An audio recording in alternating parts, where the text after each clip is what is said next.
Medical রিপ্রেজেন্টেটিভদের উদ্যোগেও পালিত হয় মহান মে দিবস। তারা সংগঠনের পতাকা উত্তোলন এবং আলোচনা সভার মধ্য দিয়ে দিনটি পালন করেন।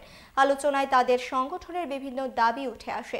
মূলত কর্মী ছাঁটাই বন্ধ এবং ৩,০০০ টাকা করে পেনশন চালু করার উপর জোর দেন মেডিকেল রিপ্রেজেন্টেটিভরা।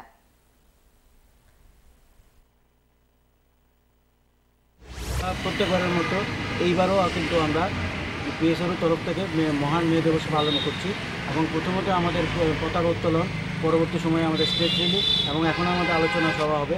প্রত্যেকবারের মতো আমরাও এইবার আমাদের বিভিন্ন রকম যে দাবি দেওয়া এই বিষয় নিয়ে আমরা আলোচনা করব এবং শ্রমিক স্বার্থে কীভাবে আগামী দিনে আমরা ভালোভাবে চলতে পারবো, যাতে আমাদের যে কতগুলো যে দাবির মধ্যে যে আমাদের যে ন্যূনতম পেনশন সেটা ৩,০০০ টাকা করা উচিত এবং যে প্রযুক্তির নামে যে শ্রমিক শ্রেণীকে হয়রানি করা হচ্ছে সেই হয়রানিটাকে বন্ধ করতে হবে এবং যেই ছাঁটাই এবং অন্যায্য ছাঁটাই যেগুলো হচ্ছে কোম্পানিগুলিতে সেই ছাঁটাইগুলি অবিলম্বে বন্ধ করতে হবে, যাতে আমাদের আজকে আগামী দিনে যাতে আমরা সুন্দরভাবে কাজ করতে পারি এবং শ্রমিকের স্বার্থ রক্ষা করতে পারি।